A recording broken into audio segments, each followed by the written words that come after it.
This week's show is brought to you by Miracle Made. All right, now you guys, Brad and Alex, you know I like a lot of things, but I'm going to reveal a little bit about myself here. I really like sleeping. Mm-hmm. Oh, yeah. It's in my top 3 of It's a great thing to do. Wait, hang on. Eating, sleeping, and? Sleeping. Again. Okay. It's mostly sleeping, then eating, then sleeping again. Got it, yes. Sleep, get up, eat, then you get back to sleep. Yeah. If I could eat while I'm sleeping, I would probably do that too. Sleep, eat, sleep, repeat. Got it. Yes. And luckily for me, Miracle Made has sheets just for me. Because did you know that traditional bed sheets can harbor more bacteria than a toilet seat? And I'll tell you what I don't like, sleeping on a damn toilet seat. I would rather sleep in some nice sheets. I don't know, man. Have you tried it? Unfortunately, yes. And it's not my style. I won't ask you to elaborate. Inspired by those punks at NASA, Miracle Made uses silver-infused fabrics and makes temperature-regulating bedding so you can sleep at the perfect temperature all night long. It has self-cooling properties. The sheets that are infused with this silver prevent up to 99.7% of bacterial growth, leaving them to stay cleaner and fresh 3 times longer than other sheets, and no more gross odors. Only the best odors in my sheets. You can go to trymiracle.com/Nextlander to try Miracle Made sheets today. And whether you're buying them for yourself or as a gift for a loved one, if you order today, you can save over 40%. And if you use our promo Nextlander at checkout, you'll get 3 free towels and save an extra 20%. Miracle is so confident in their product, it's backed with a 30-day money-back guarantee. So if you aren't 100% satisfied, you'll get a full refund. Upgrade your sleep with Miracle Made. Go to miracle.com/Nextlander and use the code Nextlander to claim your free 3-piece towel set and save over 40% off. Again, that's trymiracle.com/Nextlander to treat yourself. Thank you, Miracle Made, for sponsoring this episode.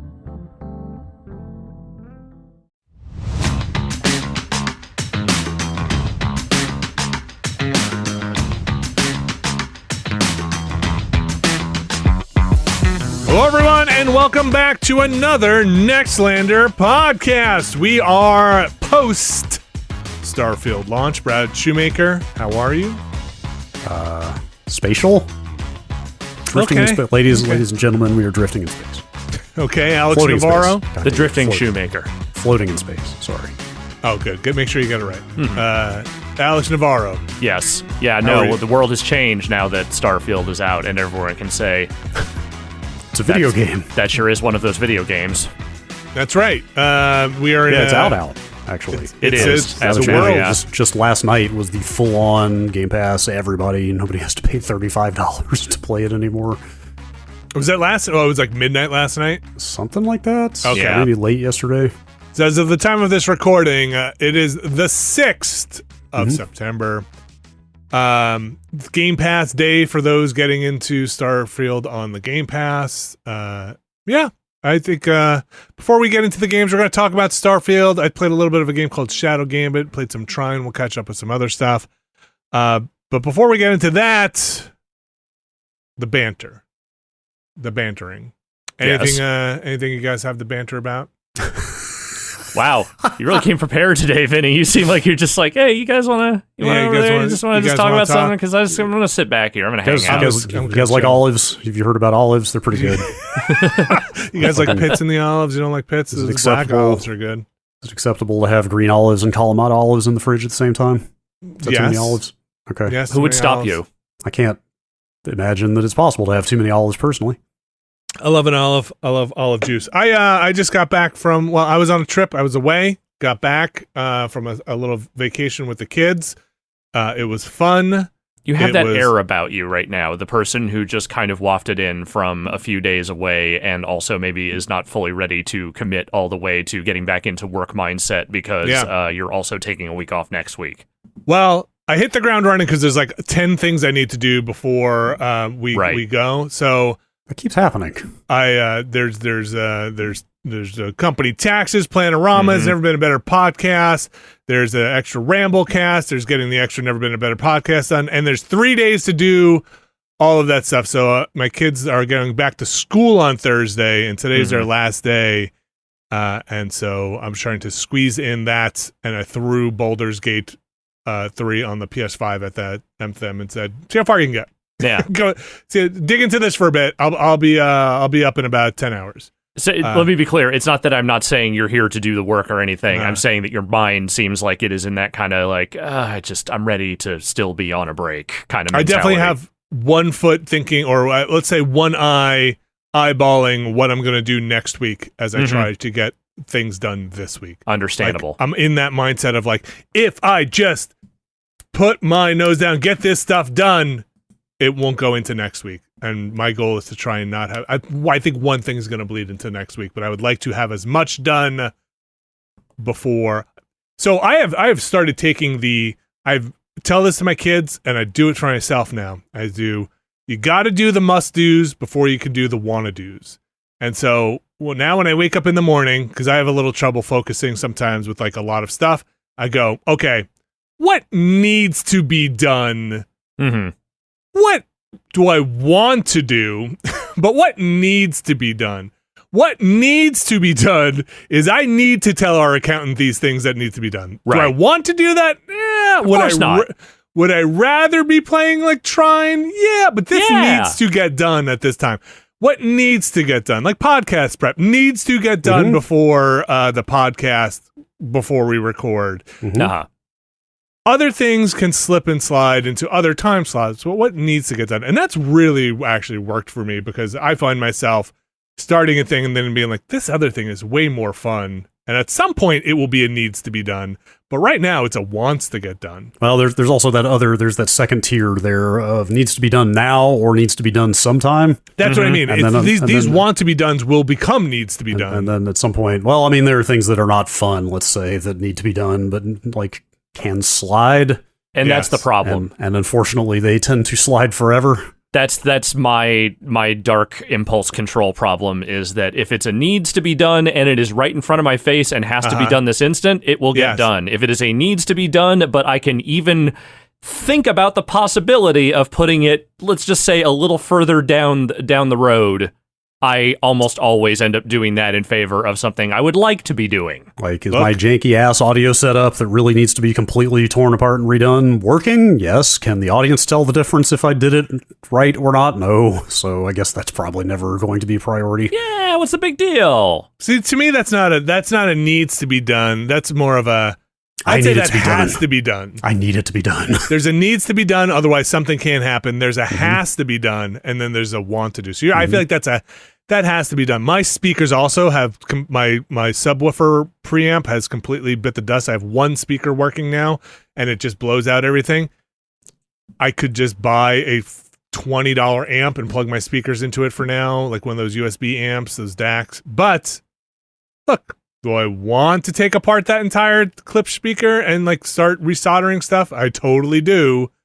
So am I going to deal with one speaker? I can wear headphones. It's fine. It's fine. Yeah, that's got two speakers right in it. It's right there on my head. But it's not a needs. Would I, instead of going over and doing the books, would I rather be at the soldering bench? And that is a real challenge to me, being like, as I'm grabbing this thing, walking over there, be like, no, Vinny, no. You have 3 hours and you need to get this thing done before we record. Needs to be done. Needs to be done. And so when I see my kids and I'm like, look, is playing Baldur's Gate a needs to be done? I mean, I had a meeting to see a popular video game land next week here in the city, which I could not turn down just because we're off, quote unquote. So I'll be going to see that. It needs to be done. It needs to be seen. Is that it wants to be done? It's both. I mean, I want to see it. I would like to see the people showing it. I would like to see it. But, would it have been nicer on a different week? Sure, but that doesn't mean I'm not going to go. There's another popular game that review code needs to be hunted down for. So I guess what I'm saying is that we should have sent out a press release to the industry. Hey, we're not going to be... Don't put out any games this week or show any games. Yes.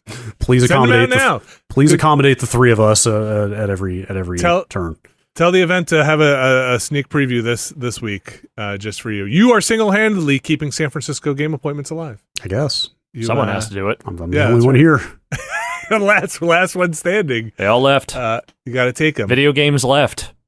We are here to talk about some video games because that is a wants to be done. The games I have to talk about today, I want to go and play some more of. Sometimes that's not always the case. Sometimes a video game can be a needs to be played. Sometimes a video game could be a wants to be played. Sometimes a video game is a has to be played. But we try to avoid that at Nextlander. I feel like there's a needs to be played and a wants to be played. I feel like the has to be played was more of a you're assigned this for a review. You have to do this. I feel like every once in a while there's a has to be played. Like last week, I would have said Starfield was a has to be played. Now I don't know if it is a has to be played. So I would have said that's a needs to be played. Look, this is one we're all going to hit. Do you have to do it? No. I know it sounds like a weird difference, semantic difference, but in your heart, you know the difference between a need and a have. You don't have to do anything. That's right. It's true. We don't have to do anything. Nobody here telling us what to do. But that's exactly right. That's why I feel like the has to be done is like that's kind of an older like GameSpot style thing of like, look, you can get fired if you don't do this thing. You have to do your write-ups. There's no reason for you not to do your write-ups. I was just reading Greg's review of Doom 3 a couple days ago because I've been thinking a lot about old shooters lately. Mm-hmm. Remember that whole thing? Yeah. Remember us like literally sending buttons for? I can't remember why it was only available in LA.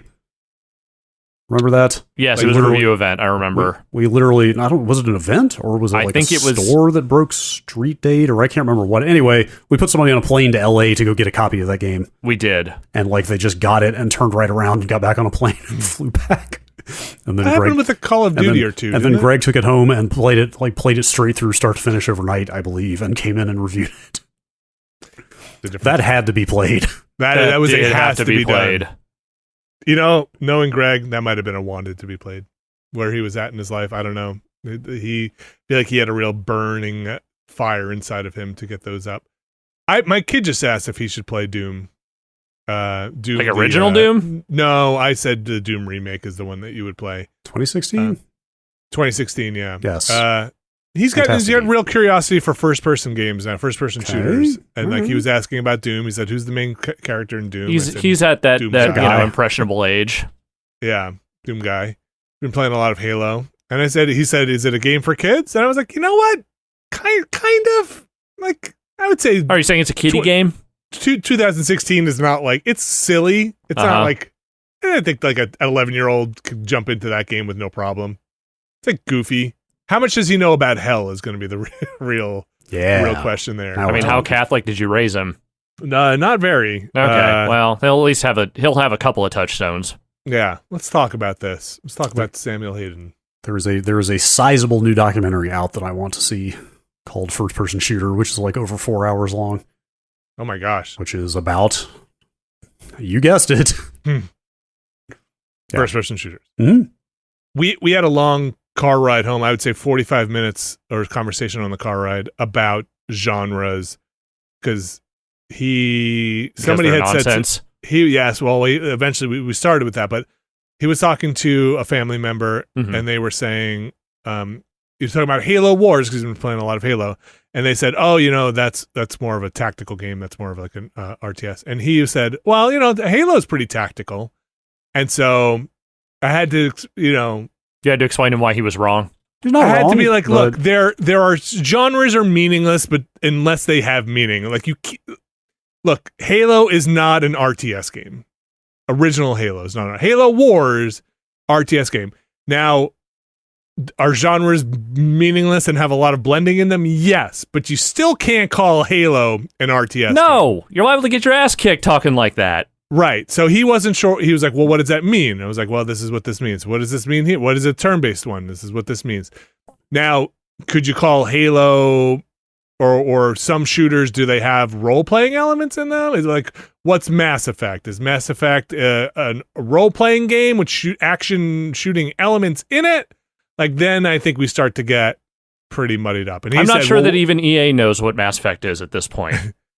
And so I think what I said was, I would say, correct me if I'm wrong, I'm sitting with two experts, but I said traditionally I would say role playing just means you have some kind of experience points that you decide where to put them at some point.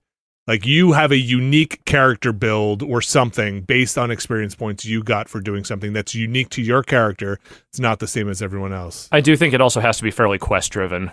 Quest driven? Okay. Traditionally, some kind of stats, some kind of leveling, some kind of XP, but I think at this point, role playing can mean anything with choices in it, anything with like player expression in choosing courses of action. Yeah. Like, would you call those Telltale games role-playing games? I don't know. I mean, some people might, but like, doesn't Stray Gods refer to itself as an RPG? Or musical role-playing. The musical role-playing game, isn't that how they build that game? I would have called that more a musical, the role-playing adventure musical game. The role-playing musical is how they describe it. Like, those are adventure games. I don't know. Anyway. We're not here to tell you what is or isn't an RPG or adventure game. Look, we have our opinions, but that's all it. I know is the original Halo is not a turn-based strategy game. No. Or nor is it a RTS game. Yeah. A real-time strategy game. So, those things I know. And also I know Starfield is an RPG. Is a role-playing space adventure, first-person, third-person, space exploration, single-player game. I know it's a single-player game. The space exploration part is questionable, maybe. Space loading, space you combat. Can float around a little bit. Space combat. Yeah. Role-playing, space not fucking CRPG, around. Not just, it's you know what? I think I said at some point games become big enough to be their own genres, and I would say it's a Fallout-like. Yeah. I mean, you're not really getting too far out of pocket by saying that one, I think. Like, there are Souls-likes. There are Fallout-likes. Isn't Fallout just a Morrowind-like? You're a Morrowind-like. Yeah, I guess so. It's a Bethesda-like. Anyway, let's talk about some Starfield. Let's catch up on Starfield before we hit the first break here. Brad, what have you been up to in Starfield? I've mostly been screwing around in it, just poking at it to see how it ticks and stuff. Like, I kind of ran with that save from Friday, actually, which I didn't expect to. Like, I don't think it's going to be my permanent save because that's not how I roll as I role play. That's not how I role play. Like, I don't like to be a dastardly sort generally in those sorts of games, and like we did that stream Friday where I just decided to murk grandma, be shitty. I massacred a police station. I stole some ships. I ran up a bounty. Okay, massacred a police station is maybe overstating it. You killed like 3 guys. How's it? It was not a well-staffed police station. With Brad, you racked up quite a bounty. Eventually, but I mean, yeah, they were mad about it. I'm just saying it wasn't like a massacre. Well, here's the thing. I know how many people I killed because the bodies are still there. Like, I'm not sure that bodies ever disappear in this game.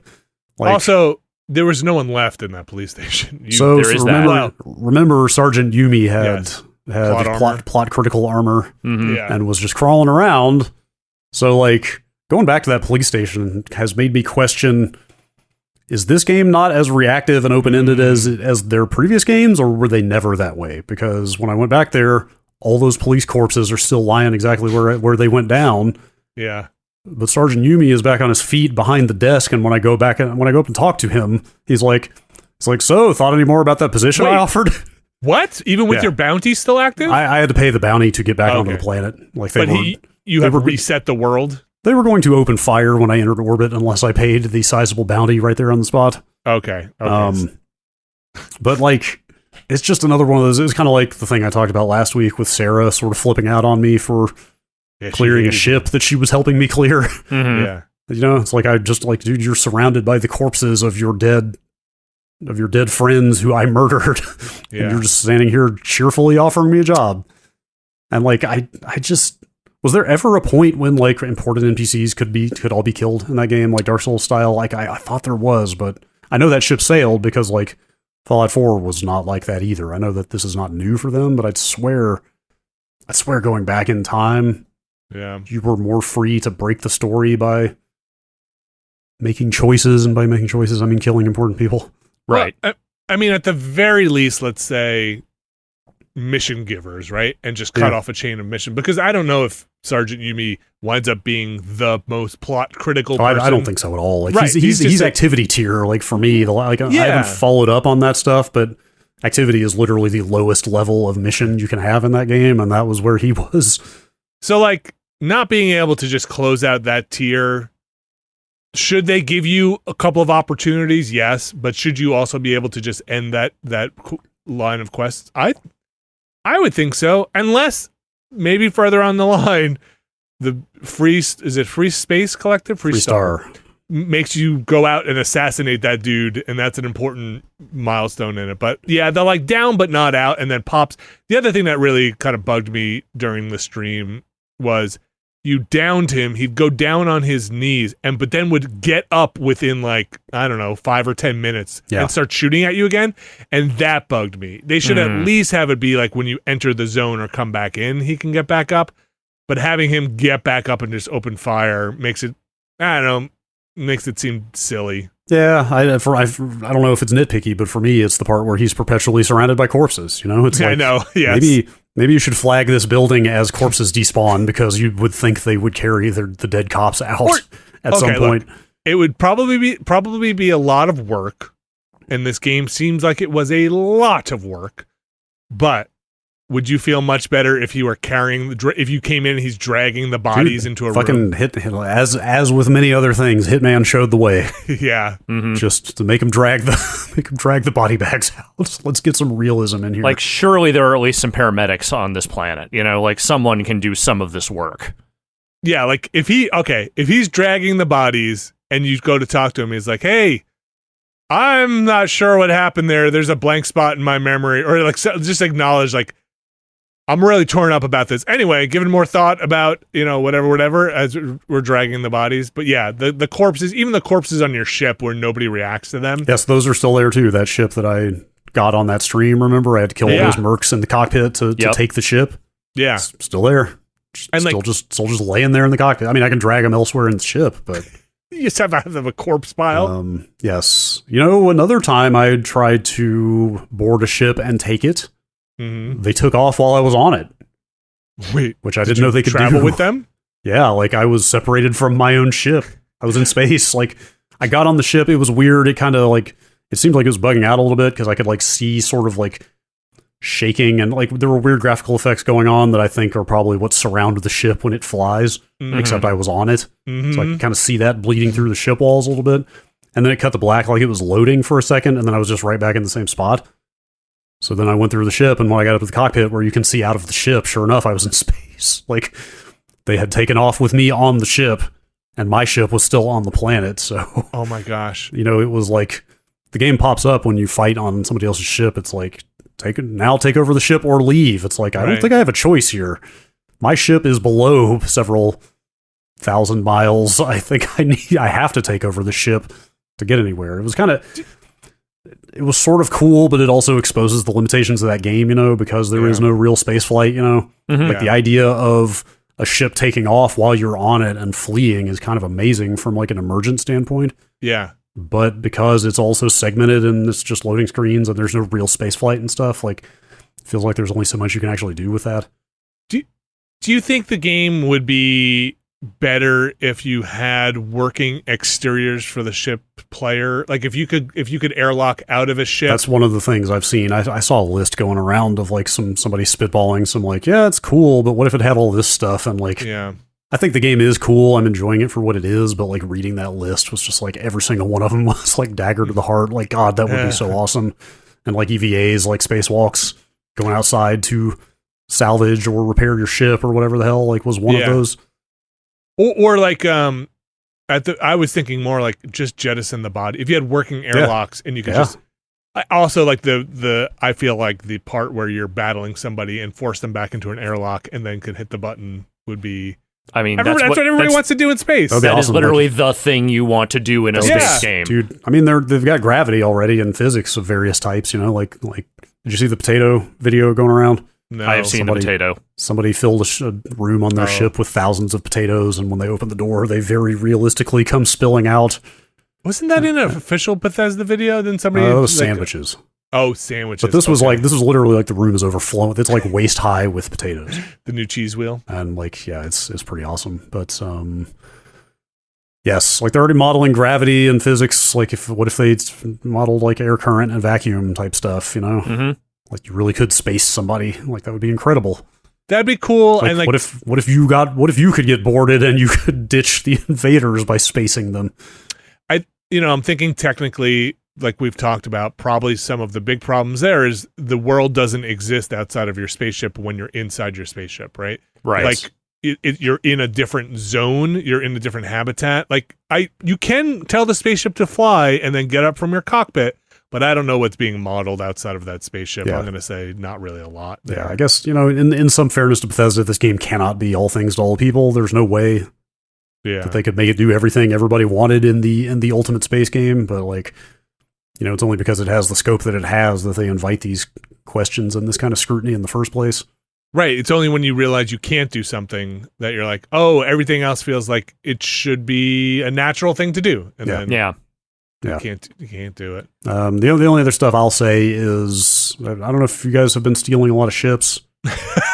I made a valiant attempt at hijacking one after we did our stream, and it did not go well, and I have not tried to go back and do it again since. So this may be a gate on my strategy of never buying a ship and just stealing them all to amass a fleet. I don't know for sure, but all the ships I have stolen and even registered so far have had like at least one or more slots like kind of grayed out. Mm-hmm. I don't know if you tried to upgrade a stolen ship before. I've never been able to register it. I've never had enough money to pay the registration fee. The registration seems like it tracks pretty closely to the sale value of the ship. Not exactly. That stinks. I did it on a throwaway save. I was just like, fine, I'll spend a bunch of my money just to see how this stuff works. But like all the ships I've had, like one of them, I think it was like shields and maybe a reactor couldn't be swapped out. Another one I was getting an error. Actually, is the one I had on that stream that didn't have missiles. It wouldn't let me install missiles on the ship. Like, and it's not like there's not enough hard points on the ship or something? Yeah, like when you cycle through the systems on that one where it's locked out, they're just grayed out. Like you just can't select those systems to replace them like you can the others. So I wonder if that's one way they're just preventing you from stealing everything. Like they're trying to funnel you into actually spending money on ships and stuff. You might just be able to redesign the ship to get out of that, but like that system, that's kind of another place I wish there was a little more tutorial there, because like figuring out how to highlight the right part of the ship to even figure out what is locking it out is not super easy. Yeah. So like you might be able to just like delete certain systems or parts of ships and put new ones on. I'm not sure. But I kind of just wish they told you what the registration price would be on the dang ship. I'm surprised they don't. Like, how much money do you need to register it? I can't remember how they did at some point before I spent the money. They did. Okay. Yeah. Oh, it was because you didn't have enough, right? I didn't have enough. That's because you were on a starting save, though. You were.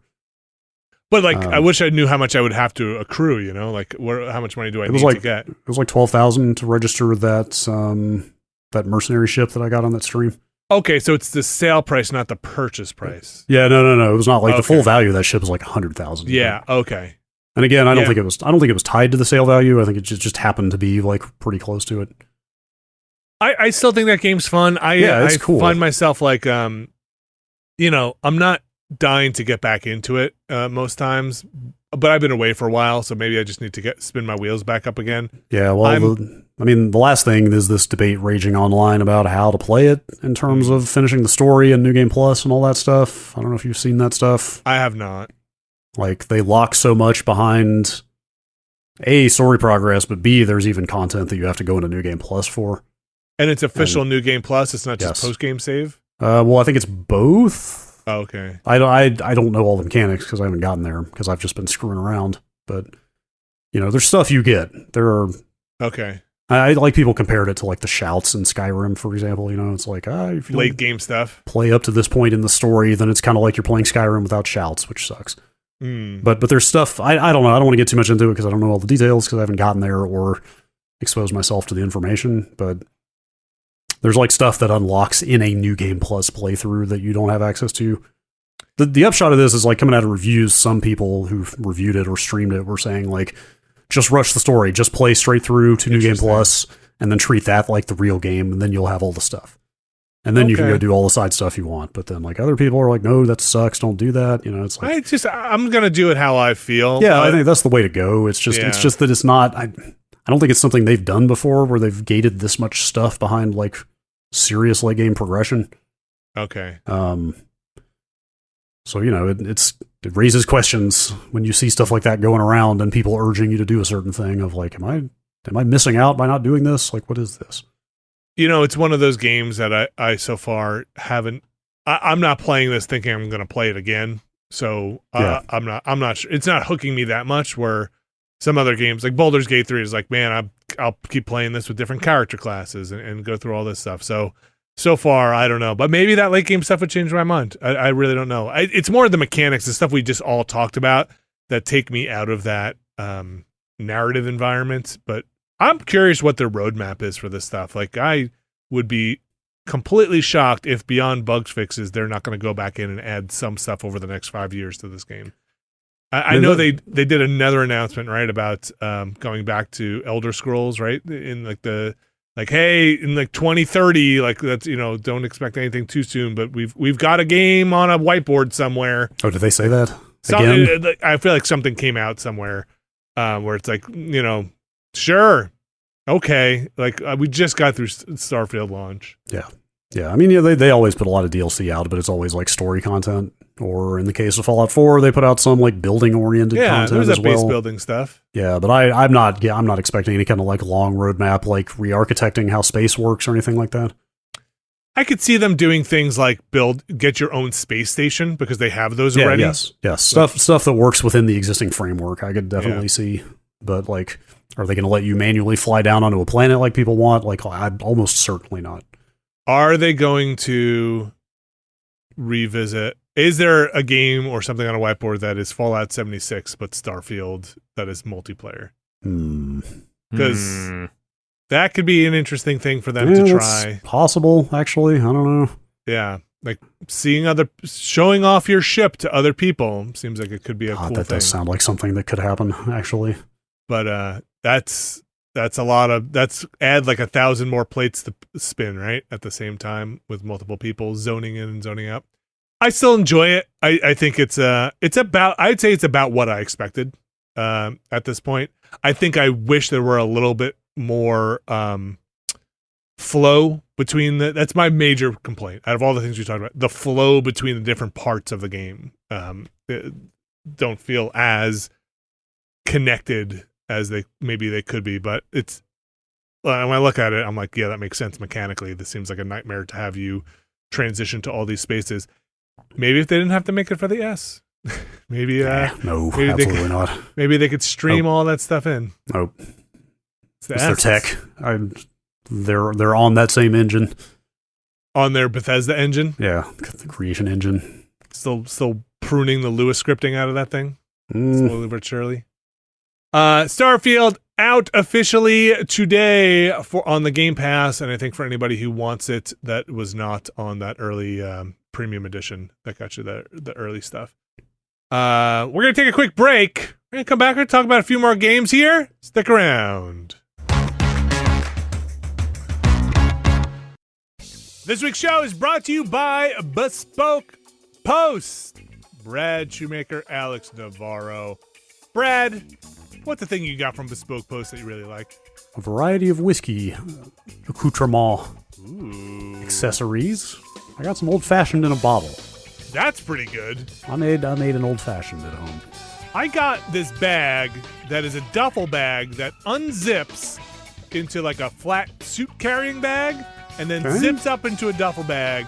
Man. I used that this weekend when I was away because you can put your dress shirts in it and then it zips up into like a duffel bag. So it's a transformer? It is a transformer. It is an amazing piece of technology. And I want to thank Bespoke Post and their Box of Awesome.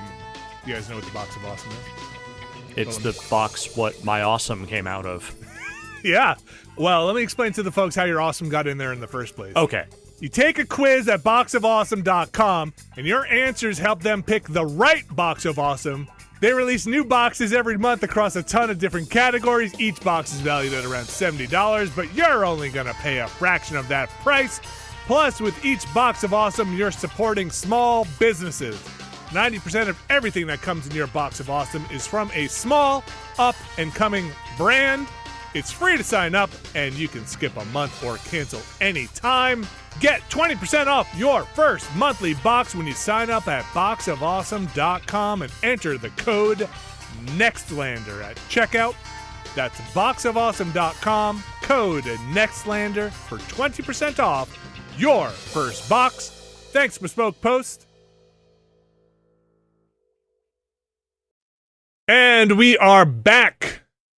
And have you guys heard of this game called Shadow Gambit, The Cursed Crew? No. I actually had not.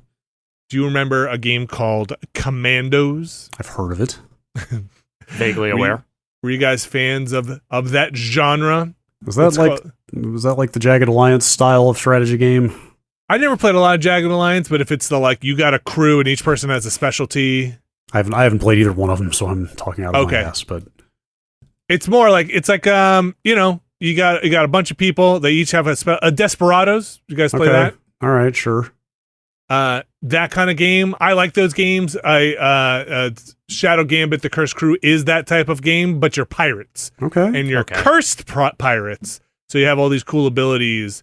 I'm not super duper far in it, but I've enjoyed the setting, the tone, and the mechanics of it so far. And it's, to shorthand it is very much a Desperados and Commandos style game. It's like just this side of Sea of Thieves toward realism, it looks like, but still fairly cartoony. It's pretty cartoony. It's a little more Pirates of the Caribbean, in its kind of tone and that era of that narrative of swashbuckling of cursed pirates, let's say. Do you believe in class-based tactical games? I do. You're in one. I thought I did. It's a fun. It's $40. I'm playing over on the Epic Game Store.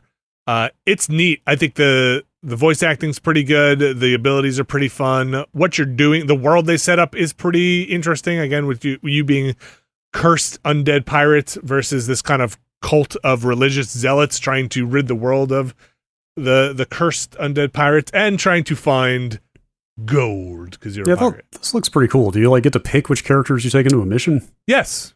Okay. As you assemble your crew, you get more than you can take. So you kind of pick the classes, and it does a good job, I think, in UI. And I'm playing on a controller on the PC of mapping the controls, which might seem like a tough thing for some of these games, but it's done well on the controller. And explaining, hey, look, this is a class of character. You're probably going to want to take one of this type of character. I think they called one of it's a basically a distraction class. It'll distract characters from their path, and that's like an easy thing, or something you'd want in your group. So it's fun. I'm really having a good time with it. $40, available on the PlayStation and Xbox. I'm playing it over on the PC. Came out middle of last month in August. Fun little one. Thanks for everybody who recommended for me to check that out. Enjoying it. Another one that kind of snuck out there. Wasn't sure this was a real date. Turns out it was a real date. Trine 5 came out August 31st. And Trine 5 is very Trine 1 and 2, which is the bad one? 3? 3 is the one nobody liked, or very few people liked. I don't remember playing 4, but 5... good. 5 seems very good so far. 4 was quite good. It was also the point where I was like, okay, I love these games, but also they've made a lot of them. Like, I didn't finish 4.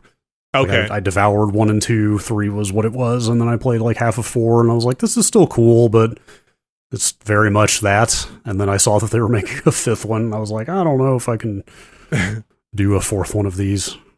So it's very similar. If you've played Trine, at least where I am, which is still very, very early on, you have the 3 characters, the thief, the knight, and the sorcerer, and they interact with the world in unique ways, and you use those unique ways to get through physics-y puzzles on Trine 5 in a 2D locked plane. Yeah.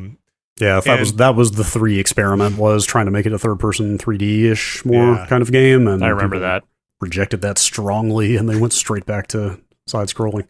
It works. It's fun. From what I've played so far, the physicsy puzzles are fun, and the swapping is good. And can't wait to play this with my kids with 3 at a time.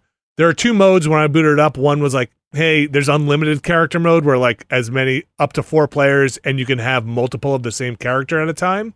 And then there's limited, or I guess traditional, where it's 3 players and you can't have a duplicate character in there. Right. And I feel like that's how I want to play it. Yeah, I wonder if there's anything like truly new about it. I couldn't remember what all the abilities were from the other Trines. Yeah, did the Knight have a rush? That seems new. Oh, yes, okay. He's had that shield bash for a while. Okay. At least since 4, if not before that. And I'm not seeing much on the Steam page that's new. Like even 4 felt like, it was iterative. Like there were some new some interesting puzzle scenarios and stuff like that, but it still very much felt like the same core abilities. Wizard's still making those weird looking clockwork baroque boxes and planks. Yeah. You can't just make a wood plank, man. You got to make this like weird ancient technology looking thing that's made out of gears and screws.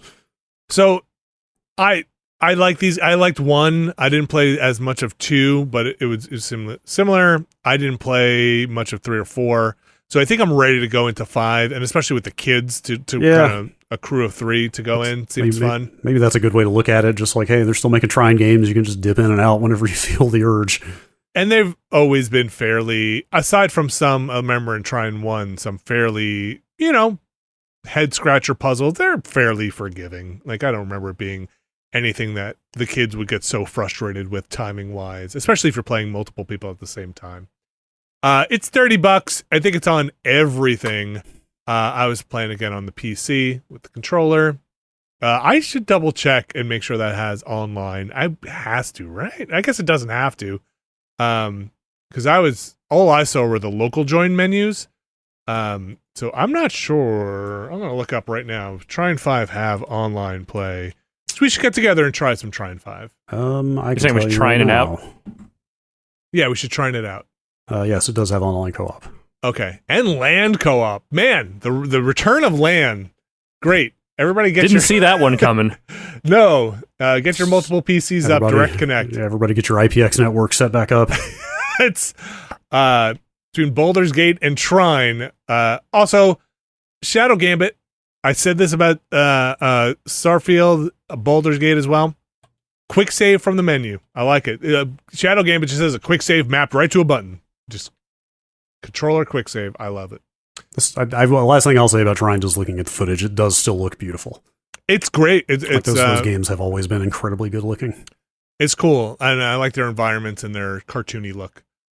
Very quickly here, Baldur's Gate came out on the PlayStation 5, and the only reason I really want to mention this here, aside from me still continuing to really enjoy Baldur's Gate 3, is I was in a rush to get home because I was going to play Baldur's Gate 3 with the family. It came out on PS5. I was ready to jump in there with some multiplayer because it's split screen co-op on the PC, split screen co-op on the PS5. I was ready to jump downstairs, have my kids play on the PS5, join their game, let's go. I was an idiot, and I should have looked this up beforehand. There is no cross play between the PC and the PS5. Currently, the thing I could find was like a tweet from Larian being like, we'd like to get that in. It's not really a thing we have ever planned for launch. It would be nice. It would be a nice to do thing. Right? It's a nice to have. Yeah, I'm sure there are a lot of other people who also want that, so it's probably on some roadmap somewhere and officially will be. I hope at some point, maybe when the Xbox version comes out in 20XX. But like, as of now, PlayStation 5 owns it. So I tried to find some different options. I talked about this on next week's Ramblecast, but wound up getting another PC built up to snuff to launch Baldur's Gate and doing a LAN connection with the kids to get that all moving around and their own Steam account. I was almost being like, is it time to have a second PS5 in the house? And then was like, there's no. I don't know that there's ever a right time for that sort of thing. Well, the right time for that would be PS5 Pro or whatever. Wait till and even then, at least wait till this new model comes out. Yeah, but they've said don't expect any price cuts, right? Or I think that was Phil Spencer saying that, but like that's common across everything. Like consoles are not going to get cheaper for a while. So yeah, That was just a buyer beware, heads up. You're probably smarter than I am and knew this already, but if there's no connection between the PS5 version currently and the PC version to play Baldur's Gate 3. So they've been playing Baldur's Gate 3 on the PS5 all day. I bet they have. Yeah. Must be nice. It must be nice. That game looks pretty good on there. Yeah. Does it run well? I saw it for all of 5 seconds before they're like, Dad, get out. Yeah, well, yesterday too when I got home, and it was like I then spent 2 hours getting it running on the PC after I realized I'm an idiot. But it looks nice. It seems to be running well. They're playing split screen, so I don't know if that's the best way to report back on the fidelity of that game, but seems to be okay, and they're enjoying it. I played with the controller for a long time, going back and forth on the PC. I couldn't get the cross-save stuff to work out of the gates. I was going to ask if you had tried that. I signed into my Larian account. I had cross-save enabled on both the PC and the PlayStation 5, but I was only in it for like 10 minutes. I didn't even reload the game to see if I needed to reboot it, but I did not see my save show up. Okay. I know my saves are syncing somewhere into the Larian cloud because I see that happen on the PC when I play. So I did not see them pull it back down. I fingers crossed, right? I mean, people would be going ballistic, right, if that were not working because that's something they have promoted. But yeah, PS5 is out there. Let's hope the Xbox makes it in 2023. Now that they have broken all of Microsoft's plans for keeping parity on the Series S and Series X. I think there are developers lined up that are like calling Microsoft now, being like, dude, like, you told me this wasn't an option, bro. Lined up. I mean, I don't know that many of them have the newfound cachet of Larian necessarily in a way that they could try to get away with that. I mean, I bet Microsoft, Phil Spencer, and Xbox Games are like, get this on this platform as soon as you can. Yeah. I was reading a story that said even they had dedicated a not an insignificant number of Microsoft employee resources to get that thing running. Oh yes, I believe that. It's that thing is the dark horse game of the year contender. Look, at this point, I'm not even sure it's the dark horse at this point. It's been in early access for 3 years. It's a good game. I mean, from the 10,000 foot view, when you've got Tears of the Kingdom and Starfield in the same yeyear, like those are the obvious shoe-ins. So for this game to even be in that conversation is like crazy. I am surprised more people are talking because I'd say because it was in early access for so long that people didn't burn out on that early game content, or you didn't hear all the people who wanted to get in say their piece about it. But man, that thing really took off, huh? That's Baldur's Gate 3. That is, again, out on the PlayStation 6 now. $70 to get in the door there, and they offer their bigger bundle, obviously, if you want that. Xbox still TBD. But in the works, apparently. Brad Shoemaker, anything else you want to talk about? I fired up Jedi Survivor got a huge update yesterday. I think it might have just rolled out yesterday at the time of this recording. They have completely fixed that game. Like performance, tech and performance wise. From what I saw, it's not like I played through the whole game necessarily, but I've seen everybody else I've seen testing it has been saying the same thing. I assume Digital Foundry, in fact, I saw them saying they're going to go back in and do some new stuff with it. Like that game had severe performance issues at launch on every platform. Mm-hmm. The performance mode on console is like a locked 60 FPS now. Like it's crazy how much work they did on it. That's amazing. I have to give them props. That thing was really kind of messy at launch, and it runs beautifully from everything I played. I can't remember if I finished that game. You did. Thank you. We talked about it. Okay. I can't remember what happens at the end of that game. I think you said it picks up a bit more, but it takes too long to get where it's going. What the hell even happens? You were like, come on, I can see where this is going. Let's just get to it already. You don't need to drag this out. Okay, that's starting to ring some bells. Oh, yes. Okay, it all came back. Yes, now I was going to say, I remember more about the first one's ending than I did about this one, and I think that holds true now that I have triggered those memories. Thank you, Brad. Yes, okay. It's been a long year so far. Yeah, that game didn't hit for me as much as the first one did. Yeah, that's a shame. I still want to go back to it, especially now that this is out. It makes it a lot easier to do. I mean, it sucks to launch a game in a very buggy, messy state to begin with, but props to them for actually putting the work in and fixing it. You think? Okay, sidebar question here. Mm-hmm. Obviously, they put the time in, they put the resources in to get this to where they go. What do you think? And maybe devs can chime in or publishers. What do you think that conversation is like internally and with the publishing arm? That's like, look, we're gonna put these resources in anyway to get this here. Can we push the release back? Is that a reporting thing at that point? Well, in this case, that was like 2 weeks before Zelda came out. Mm. So it very much seemed like they probably wanted it out before Zelda. And like not to hit when Starfield hits. Yeah. Right. Yes. I'm sure they identified that earlier in the year was better for them sales wise. It's just like, or maybe you can put fewer resources in if you spread out the time, right? Like you have some people still working on those bug fixes, but you've released the game and you're doing other stuff. I don't know. It seems like the wrinkle here that I just remembered is that they launched, or they announced recently that they are porting this game to PS4 and Xbox One. Oh yeah. So they are having, now that I think about it, I'm not saying this descended directly from that work or necessarily, but they are definitely going to have to optimize, get this game running better anyway. So it's possible that some of this work was kind of parallel to that. I don't know. Okay, yeah, like in the port, they found places to optimize. Yeah, well, they flat out said like performance mode on console just disables ray tracing now, for example. So they are turning features off to get it to run better. But like I did side by side with quality mode, and like it looks quite good in performance. Okay. Like I don't think you're missing anything to get the extra frame rate. That's Jedi Survivor. Is there anything announced for like a trilogy in this? Did they say already? Like, hey, join us back. No, more? They definitely have not like said a third game is coming. I don't remember what they said about sales for that. I think it did. I think it launched pretty strong. Yes, it was big.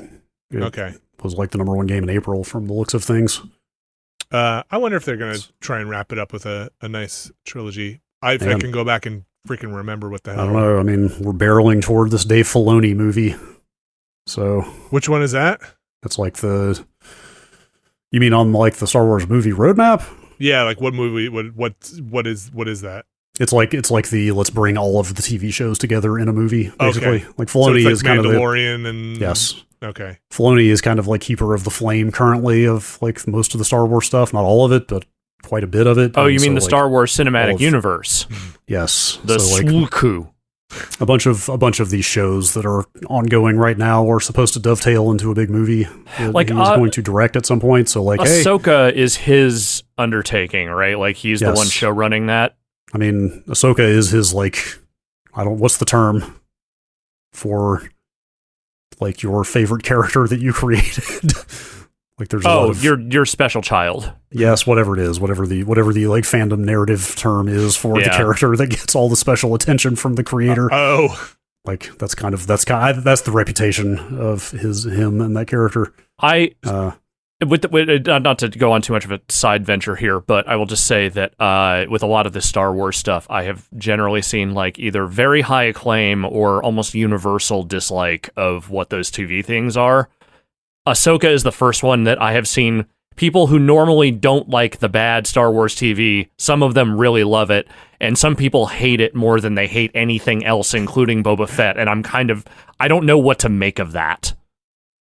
I don't know. I didn't even know it was out yet. I feel like Andor. They're like midway through the series right now. Yeah, episode 4 just aired. Okay, I feel like Andor is the one that brought Star Wars fans back in to be like, or at least the Star Wars fans I talked to be like, look, I was really tired of the Star Wars stuff, but Andor is where I want to be with Star Wars. Some people like The Mandalorian. That show seems to have its fans. I mean, no one really seemed to like Book of Boba Fett, and Obi-Wan seemed to kind of come and go. I feel like Mandalorian was very hot and then kind of fell off. Season 3 of Mandalorian did not hit quite as hard from what I've seen. Anyway, yes. The point is, plenty of that's. They put Cameron Monaghan in that game as himself with the likeness and everything. And like you keep thinking, and like Deborah Wilson is in it, like a bunch of like pretty well-known actors are in that game. Like they could very easily just reprise those characters in live action. And they almost assuredly will at some point. Look. Like I'm not going to say they're going to make a show out of them necessarily, but they could absolutely show up on the existing series or in that movie or something. Hey, look, this is a good segue into our next break here, but we'll see, depending on the state of multiple industries, whether those characters will transition either from the film to video games or from video games to films, as we talk about the news and what is going on with SAG-AFTRA and the move into Strike World or potential Strike World. But we're going to take a quick break, and we're going to come back with that news in just a second. Stick around. This week's show is brought to you by Factor. Brad Shoemaker, Alex Navarro. Do you guys know what Factor is? I do. I thought you were about to ask if I knew what food is. Do you also know what food is? I've heard of it. It sounds cool. Do you know what food can be? Factor's here. Factor is here to tell you what food is and can be. America's #1 ready-to-eat meal kit can help you fuel up fast with chef-prepared, dietitian-approved, ready-to-eat meals delivered straight to your door. We've gotten some Factor before. I've actually found it to be quite tasty and delicious and convenient. You can put it in the toaster oven, put it in the microwave. I did the toaster oven. It was ready. I think in the toaster oven it was ready between like 10, 15 minutes. Pretty quick. You can choose from over 34 weekly flavor-packed, fresh, never frozen meals, ready to eat in 2 minutes. You can level up with Gourmet Plus options prepared to perfection by chefs and ready to eat in record time.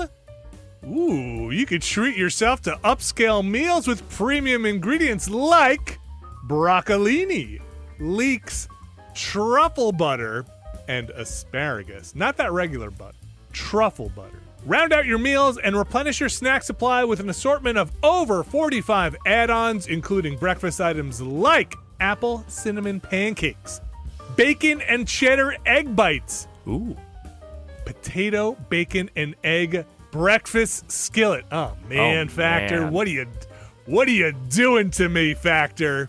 With Factor, you can rest assured you're making a sustainable choice. They offset 100% of their delivery emissions, source 100% renewable electricity for their production sites and offices, and feature sustainably sourced seafood in their meals. Head to factormeals.com/Nextlander50 and use code Nextlander50 to get 50% off.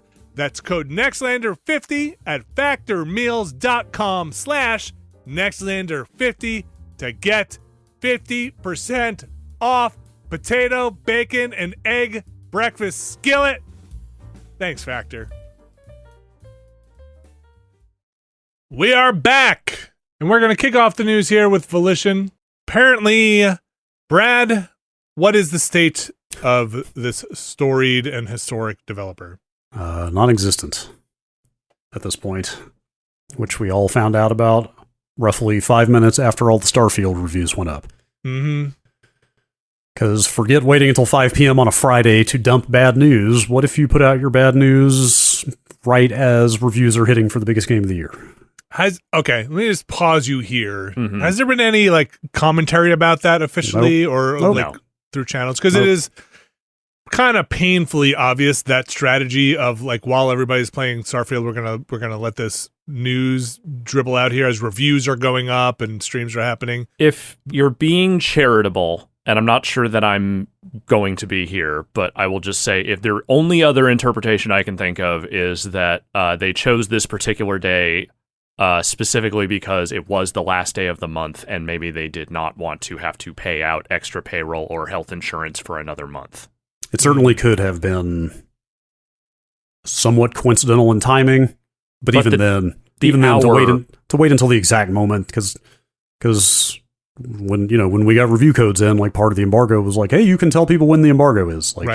That was known for 2 weeks. Yes. It may well have been that they needed or wanted to get this done before the end of the month, but that specific announcement timing seems like a hell of a coincidence. It is astronomical, the odds that it would have happened on that exact time at that exact day. Anyway, they shut down Volition effective immediately. It just happened. And this is Embracer. They is Embracer. Yes. We've talked about it a bunch. Embracer went around and bought up half the IP and studios in the industry. I mean, that's a little bit of an exaggeration, but not that much. Well, they bought up a lot of the middle of the video game they- industry, a lot of the middle budget publishers, and in this case, Volition was not even an actual direct purchase by Embracer. They were bought by Deep Silver, who then were swallowed up by the Embracer group. So in this case, it's like 2 degrees of remove from where they even actually made their original sale. Well, so we talked about that $2 billion deal fell through. We finally found out who that was with. It was Saudi Arabia. And they've, the CEO visibly flipped out and basically said, hey, we're going to have to tighten the belt a lot because we don't have this money now. And I guess you could have seen this coming then, but it was a shock to see, honestly, for a developer this old and storied. Well, especially after they had just moved them under the Gearbox banner after, the issues they had with Saints Row at launch. They were doing some restructuring around that. And granted, I mean, they may not have made this decision had that deal not fallen through, but it seemed like their goal was, we want to keep Volition. We need to figure out a way to, where to manage them and how to get them kind of back to where they were. So they chose Gearbox for that. And that was just months ago. Like, that was not very long ago they made that organizational change. Well, hey, there were also layoffs at Gearbox Publishing, so... Well, there you go. So this is part of Embracer's quote-unquote restructuring, or as Embracer says it, they're restructuring, and it sounds like the IP-wise, those things are going to... Red Faction, Saints Row, I'm sure we'll go into the other Volition franchises, but stuff like Red Faction and their IPs in Saints Row are going to move over to PlayOn, which, correct me if I'm wrong, is the new name for Koch Media? I think that's correct. Yes, God, I had forgotten about that. When you said that word, I was like, what is he talking about? And I had completely forgotten that Koch became PlayOn. Like, it's a good... Look, Koch Media was never a great name. No. I mean, certainly inspired plenty of arguments about how to pronounce it. Yes. But PlayOn, PLAION, I think we talked about this when they changed their name last year or whenever it was. It's a goofy name. Anyway, yeah, of course they'll retain ownership of the IP and maybe they'll do something with some of that IP at some point eventually, but dude, like, if you just go to volitiongames.com/news and look at the news story about this, it's insane. Like, look at it. On their news blog, a post titled Farewell, the thumbnail just says placeholder image. and the description of that blog post is like some CSS or something. It's like some formatting code. It's not like the actual text description of the post is not there. It's like part of the underpinnings of the page showing through. Like, everything about it looks like they just had to slap this farewell message together as fast as they could before they lost access to the intranet in the office or something. Well, they absolutely did, because if you look at the image next to it, it's Volition celebrates 30 years, here's to another 30 years. Like, just literally the story next to it. It's just a real visual, Yeah. This post titled Farewell that is like barely completed in their back end. It's, man, Volition 30 years. Volition's been around for a long time. They did a lot of beloved stuff. 30-year studios are not that common these days. I'm not going to say we should have played Free Space 2 on our Patron's Choice stream, but a lot of people don't. What was it? Oh, gosh, Parallax? Was that what they were when they did Descent? Oh, gosh. I'm not sure what the lineage is there. I think they were part of them were Parallax, and there was Descent, and then they were... That might be... Yes, that is right. Oh, God, I don't think I ever actually realized that Parallax became Volition. And then it was Free Space. I never played the Summoner games, at least not to my memory. I don't remember playing the Summoner games. I love Free Space and Free Space 2. Red Faction, I think, is a great game. I think Red Faction Guerrilla is a even better game. The Punisher, is that the Punisher? I don't remember that one. I don't remember that. I do remember that one. That's the 2000. That's like the PS2 Xbox one, right? It's 2000. Sorry, let me bring up a list of their games. Yeah, that's that one. That's the one I have the PC copy of, which is one of the most ridiculously violent video games I've ever played. Appropriate. That was 2004, and then they hit. I think they hit traction with Saints Row, obviously, or at least Saints Row 2. Let's say. I think Saints Row. I've got a special place in my heart for the first Saints Row. But it was like GTA adjacent, and I feel like it hadn't really had its own DNA quite yet. No. It was not GTA adjacent. It was GTA. It was GTA. It was just GTA without the Housers and their writing. That's what it was. But I kind of admired the territory control. Yeah, it had some ideas. Like they were the first ones to do that. Like the guided open world, like set a marker and we'll show you the path to drive stuff in your car. But that's why people like that game, and people speak of it more, I think, fondly now, is that the thing with that game is it lacked the soul. It did not have the personality yet. They did not figure out what the tone of it was yet. It did have Keith David, though. It did have Keith David, and also it figured out mechanical things that GTA up to that point had not. And so like it was almost like playing a more thoughtful and a more thoughtfully designed GTA. Yes, like that was pre-GTA 4. It absolutely played better than any GTA game on the market at that time. Yeah. Narratively, it wasn't going for the same stuff that arguably GTA was maybe doing better. It was a lot goofier, but also it hadn't hit the really goofy stride yet. It was still like cliche 90s gangster stuff. It was just leaning into the tropes. Like two is where that stuff started creeping in, and then 3 obviously went full bore. Yeah. And then, Saints Row the Third, I think. So let's see. I'm looking at a list of games now. So Saints Row 2 was 2008. Saints Row the Third was 2011. In between there was Red Faction Guerrilla and Red Faction Armageddon. I don't think Armageddon was as good as Guerrilla. No, I reviewed. No, it was a very Gears of War style linear story action game. But Guerrilla was great, and that the destruction in Guerrilla was a lot of fun. I should go back and check out Red Faction 1 and 2 because those games were like super notable when they came out. Like I remember playing the first Red Faction when it first came out, like in the heyday of like the first big wave of PC first person shooters, or at least like the first decade of them, and I was like, holy shit, this is something I've never seen before. Like blowing holes in these walls is kind of awesome. Geomod technology, it's the future. Geomod. Then Saints Row 4, and then Get Out of Hell, and then Agents of Mayhem. Get Out of Hell was the first moment to me when it was like, okay, this is like, because I like 4 a lot. Yeah, I think 4 is very like good. I like Saints Row 4 more than a lot of people, I think. But then Get Out of Hell came out, and I was like, I don't know if I need to play this. This doesn't look amazing. And then it was downhill from there. I think for me, from there, I think the thing I will give them credit for, which, I mean, look, a lot of the creative talent changed in the years between Saints Row 4 and where they were at the time when Saints Row, the reboot, came out. But, when they did try other stuff like Agents of Mayhem and with this Saints Row reboot, they did take big swings. I'll give them that. Like, they did not just make more generic things that were sort of like the games that they were successful with. I don't think either really worked out very well, but, at least with that Saints Row reboot, it felt like they were trying to reestablish themselves and get themselves back to a better place. They just didn't have enough time to make that game good, like from a technical standpoint especially. And it just feels like they're just kind of having their legs cut out from under them before they could ever really get their head above water again. And it just feels like shit, man. Like I said, 30-year studios, there aren't very many of those. Yeah. And I mean, whatever struggles they may have had, there was a reputation and I think a certain amount of clout there that it just makes me sad that it's like unceremoniously dumped this way feels real fucking bad.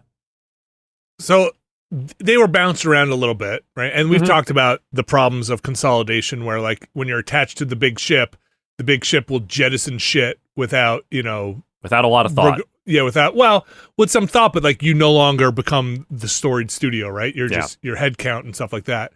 But would they have survived on their own? I really don't know. So they were what? They were THQ, and they were, after that whole thing, they were Deep Silver, and then, like you said, Alex, Deep Silver got picked up by Embracer. And they were struggling with Agents of Mayhem. That didn't go anywhere really. No. It was a swing. It didn't work. Didn't work. They tried again with Saints Row. I honestly think that it could have been similar to that first Saints Row, where it's like, if they had put out a reasonably polished game, even with that story, I think that they could have knocked out a sequel that probably could have got people pretty excited. But releasing it in the state it did, I think, killed all its momentum from the get-go. they clearly needed more time on it, and it just did not happen for whatever reason. And I think that unfortunately they became a scapegoat in, a larger problem at Embracer, which is that money they expected to be there is very much not. I think money they expected to be there very much not, and also this, I think like you said, buying up this tier of developer, and then basically flattening everything out. It's so weird because I was just reading their Wikipedia article, and it's bananas. Where it's like I'm just going to skip to the Deep Silver part where it's several IPs owned by THQ. THQ filed for bankruptcy. So several IPs, including Volition's Summoner and Red Faction, were acquired by Nordic Games, later known as THQ Nordic, right? And that was at auction. With the purchase of Koch Media by THQ Nordic, now Embracer Group, in February 2008, Volition and their IPs were reunited back under the same company, but responsibility of Red Faction moved directly into Deep Silver. So it's like carving up the turkey and then trying to put it back together. And then who are the same people that are even there? It's just such a mess. And I feel like Embracer has, if you go look at PlayOn or Koch Media, their list is also ridiculous, right? Yeah. The companies they own that are now under really one roof is kind of scary when that thing starts to topple. I don't know, obviously, all the ins and outs of a lot of these deals, mostly because, Embracer is not always the most forthcoming about what a lot of is going on at that company. But as let's just say, as someone who was once, as we were all once part of a company that was bought up in a spree of what would be considered buying up distressed assets, the whole Embracer thing has that feel of like tech company sees a vulnerability somewhere or, sees like a weakness in an industry and feels like they can consolidate a bunch of that stuff together and turn that into a power brand. And I understand, we joke a lot about Embracer and sort of the way that they bought up, siphoned up a lot of studios, which, whether they were distressed or not, they were definitely not in a position to turn down giant money deals, or I'm sure stuff that gave some of the owners of those companies stakes in whatever Embracer was doing. Sometimes I've heard these are lifelines, right? Yeah, they're totally. Making in video some games cases, I bet they hard. were. Yeah, in some cases, I bet they absolutely were lifelines. But I'm genuinely of the opinion now, based on this and based on everything that happened with this supposed Saudi deal, I think Embracer might just be bad for this industry. I think the model that they are applying, and I think what they are trying to do here, is a net negative for video games. It definitely has the vibe of trying to feed a black hole. Yes. Right? Like you need to return so much that, you will, it's an infinite well of dumping money into. I really don't know. For some companies, I know it has been a lifeline. I've talked to some people personally that have been at companies and be like, look, when we were at Giant Bomb, being acquired was like a goal. That was like a goal for the people who owned it, not us, but the people who owned it. Yeah. Yeah. And it was like, I can't read everybody's mind, but I agree with you, Alex, that massive consolidation when, like I said, when those things go weird, and I feel the same way with Microsoft, when they turn in a way, it ripples down those smaller companies that were acquired in ways that I guess now can be kind of expected, but maybe you don't realize at the time. Not to be all fucking small business evangelist, but a healthy industry needs a middle. A healthy industry needs a middle tier of business that is not just the most gigantic AAA stuff in any context and the small mom and pop, 4-person developer. There needs to be the ability to make middle budget content and games and art and all that stuff. And it's just, when you put all of that, that whole section of an industry under one banner, you are leaving a lot of things vulnerable in that situation. And it feels like it's made the industry very top heavy and, and in some cases very bottom heavy. And there's just no room for anything for people of a middle tier publisher to just put out $40 games, because now there's only really one publisher for the most part that does that. It's time to Ma Bell this shit. Yep. Just come in and break it up. We have a bunch of baby Embracers. I mean, you guys tell me, because you're so much better at remembering the industry, but does it just feel like the publisher developer model is not where it was 20 years ago? Where I think the lack of necessity in printing discs has made the publisher in a lot of ways somewhat superfluous. outside of certain. I mean, that's true in the United States at least. I mean, you don't have production and distribution to worry about anymore, but there's still marketing and testing and QA support and a bunch of other funding. stuff that probably, on top of actually paying to get the game made. So there definitely are still plenty of use cases for a publisher there, but... Well, that's what I mean. Like, I feel like the middle tier used to get deals with a publisher that would foot some of the, some investment. They'd sign a deal with like Chemco to put out their game for like $30 on the PS2, but wouldn't necessarily then buy them. Yeah, exactly. Outright. Yeah. But again, also we heard a lot of horror stories. There are a lot of small mid-tier publisher or developer closures. Yeah, look, I'm not here saying that everything was rosy, which is exactly, but because it clearly wasn't, because these companies became, available in a way that they might not have been in a healthier industry. But it just, I don't know, like the whole thing. I've been very middling on the whole Activision Microsoft thing, because that just feels like a giant thing swallowing a gianter thing, or the other way around. But with this stuff, it just, those companies being the most vulnerable feels like it is just carving out a very, I still think an important section of this industry. The ability to make games outside the realm of just, it's me and 5 of my closest, working companions, and 350 people working for 5 years on one thing. It's just, there has to be some kind of gradient in between that. I wish I knew more about it. It just sounds rough out there. Like, you watch that Double Fine documentary, right? And it just seems like the shit they were going through before Microsoft came along. By and just struggling to. It sounds like this is an actual closure, at least according to it is, here, and not a reabsorbing and moving around of people. So, best of luck to all the people who are still at Volition, because it sounded like, according to one of the articles here, that over 100 people, at least by the time they were putting out Saints Row, it was up to 200. I don't know how many of those were still there by the time this happened, and how much lead time they got, but hopefully they all find employment somewhere. Embracer. Boy, it's always, every time we go and really try to look at Embracer stuff and try to go dig through their companies, it is a web, man. And it was a fast spreading web. It is so weird. We talked about this a little bit, but Koch Media / PlayOn, Starbreeze, Flying Wild Hog. I mean, Deep Silver was going pretty hard on that stuff even long before Embracer came along.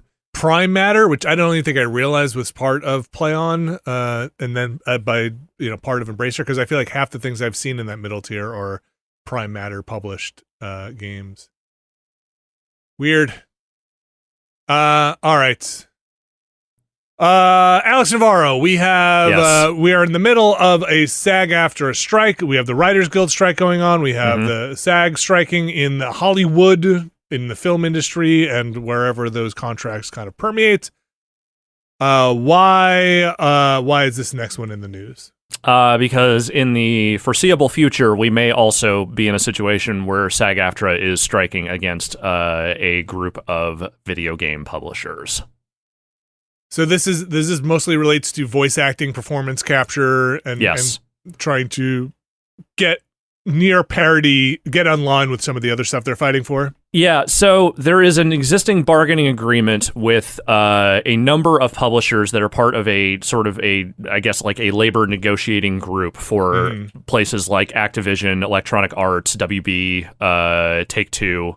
But not everyone is in this group. Like Microsoft is not in this group. Nintendo is not in this group. So I assume they are negotiating their deals separately on a case-by-case basis. That's my limited understanding of how this stuff works.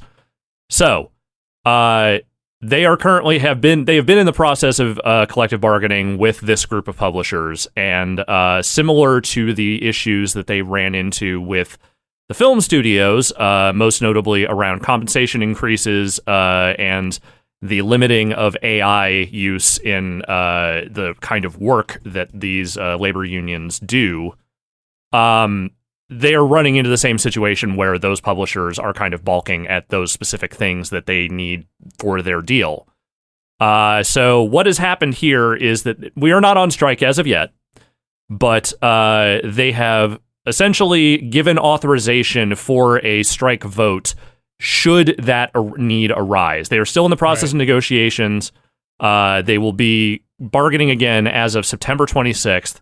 And depending on what they come to the table with and what the counteroffers are, and whether there's any movement at all, they could be voting on a strike pretty soon after that. Sounds like those 10 companies are part of that initial contract, and Yes. that's why those are the ones there. I don't really know what that means outside of, like you said, Nintendo and Microsoft, what that means for them in terms of... Well, again, I think what's probably happening there is that those deals are being negotiated separately, not as part of this group. But they have not said anything about we are also going on strike against these other companies or anything to that effect. And I think until given guidance otherwise, the assumption should be that they will be striking against these companies in particular. But we'll see if it actually comes to that. I mean, I don't know. Right now, I would say my theory is that the video game companies, despite seeing the PR beating that the various film studios in their heads have gotten during the course of this, will probably not budge much on where things are at. Based on this list of companies and the people I know who are in charge of them, I don't see a lot of wiggle room for them saying things like, well, maybe we should just replace everyone with AI. Oh, you mean they'll lean that way? I'm saying I wouldn't be surprised if some of these publishers have it in their head that we more than any other industry could absolutely just replace a bunch of these actors and this work with AI stuff. So why should we bother? Or go outside of a SAG and there's it's a big world out there. There are other unions. You can get European voice actors and actresses and other places that aren't part of SAG. Yeah, totally. I think this is they have the most. I follow the video game industry more than I do the movie industry, but I feel like the voice actors have the most at risk or more at risk with AI stuff than the film industry, because it's not, a lot of it is not on screen. You don't see the performance. Fooling the ear alone is a lot easier than fooling the ear and the eye. And the thing they cite in here also is performance capture actors, people who mostly do stunt work. That is, you can't just replace motion capture with AI, but you can certainly take different approaches to how you animate stuff. And I'm sure that there are AI-assisted tools for that sort of thing. I thought some of the things that SAG-AFTRA were putting in, at least in their brief here, were really interesting that I hadn't even thought about in terms of what they're asking for. Things like having a medic on set for stunt work by performance capture. It's things that you'd think would already have been in there, but seeing it spelled out to be like, hey, if you're going to hire this person to do stunt work, you should have a medical staff or somebody on set in case something goes wrong. What is it, 5-minute breaks for every hour for voice work? That seems very reasonable to me. There's a wild one in here I did not know about, but apparently this was also a sticking point for stuff involving the studio strikes, which is to say that apparently there is an ongoing thing, I assume specifically with stunt performance, though, or it might be similar things, people sending audition videos with stunts in them, with no compensation. Being asked to do it with no compensation. That's kind of nuts that is just an ongoing practice. People doing potential bodily harm. Yes. Of the escalation of that trend of asking for more and more ridiculous demo reels or proof of work stuff. Yes. Those things, I feel like when push comes to shove, my feeling is it is going to probably hang up on some of this AI stuff, because if they go in, I'm sure, what is the conglomeration of the Amazon, Netflix, whatever that group is, AAM, what is it? Fang? No, the streaming groups. Yeah, the stream. That group that they're basically negotiating with. Yeah, I feel like, boy, if the video game industry is just you know what, this is ridiculous, we're gonna agree to some level of back and forth and negotiation on this AI stuff to make a tenable future for livelihoods, really just undermines everything they are going for. So I wonder if that consortium is talking to the video game one and be like, you have to hold strong, man. We got to do this together, because they I'm sure do not want to break. No. And, it's The one thing I'm not sure about with this one is that one thing that is very clear from the film and TV studio strikes is that a big part of the reason they are digging their heels in so hard on this is because they absolutely do not want to reveal the actual numbers for anything, which is one of the things that's being requested, like more transparency on streaming numbers and how residuals are distributed based on that. Because especially on the streaming side of things, those companies were chronically underpaying people that were supposed to be getting residuals for stuff. I saw Aaron Paul say he makes zero money from Netflix streaming Breaking Bad. Yeah. Which is fucking crazy. I mean, I've heard those stories, throughout. Of just like those contracts did not include any streaming points. And it's not even just the streaming stuff. They some of those companies were underpaying residuals regardless. Like, I think there was a lawsuit some years ago. I only saw this in passing, but the 2 stars of that show, Bones, the cop procedural. David Boreanaz on that show. And I think Emily Deschanel, yeah. And they sued, I think, because they had not been paid like some amount of residuals that they were supposed to contractually get because the studio was just underpaying them. And it ended up being something in the neighborhood of like $170 million going to 2 people. So I mean, let's not make any bones about it. These video game companies, and a lot of them on this list, are also in the business of making television and other properties of their existing IPs, right? You got Warner Brothers, WB Games on here, right? Which I'm sure would love to turn Mortal Kombat into more TV things and streaming things. Yeah. Take-Two is on here. Insomniac has put out movies. They Ratchet and Clank has been an animated movie.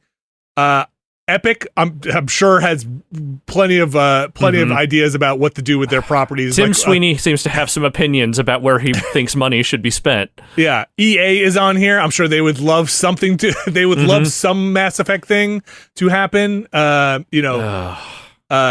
don't know who is Blindlight LLC. They're a production services company. I looked them up. Okay, like they do basically they're kind of full service direction, writing, music, performance capture. Kind of. Okay, gotcha. Okay, and then Activision Productions is on here, which I assume is actually part of Activision in some way. Yeah. So maybe in some small part, Microsoft does have a horse in this fight or race dog. Well, the point I was going to make before was just that. I don't think there's a transparency issue necessarily with the game publishers, though. I mean, they don't really tell anyone how many copies any game sells anymore to a real accurate degree. But the fact that the idea of it sounds like residuals are a thing, that like there's been some push toward that in these contracts, some kind of residual payments for this stuff, and that seems like maybe one of the main things that like game publishers simply do not want to do, which is give any additional money, especially any long-term money, to performers for their work. One of the other things that was in here, maybe along those lines, are it sounded, and I wish I could find the exact wording on it, but a little more consent and regulation on what you do with a digital representation of a likeness. That is going to be an increasingly sticky thing as we continue to move through this, let's say dark future that we currently live in. Like, we've already talked, I think at length about yes, AI is not great, and computer spoofs of people still look a little weird, but we're barreling toward a degree of that stuff looking accurate enough in a way that is alarming. And, especially when it comes to, companies that are very IP focused right now, the idea of owning images of people and being able to repurpose them in any way, shape, or form, especially even just digital representations of those people, like, that stuff is going to get stickier and stickier as we go along here. I'm sure that's what's going on in the heads of studio executives, right? It's like they know the tools are not there yet, but they also probably are like, we just got to hold out a little bit longer. Yeah. Like, if we can just string them along a little bit longer, we're going to get there, and then we'll be home free. The language at least in SAG-AFTRA's statement says the union is fighting for protective language in the contract that will require informed consent and appropriate payment for the creation and use of digital replicas and for the training of AI systems with our members' performances. Yeah. So, like, I totally agree, and it's like one of those things where I think SAG, hopefully it's smart about this and is not looking for like, hey, if somebody mods me out, you need to be responsible, or mods me in, you need to be responsible, because I feel like that's not fair. That was the shit that happened with that the actor who played the lead guy in Judgment, and his talent agency freaking out at the idea of his model being on a PC and potentially available to other people.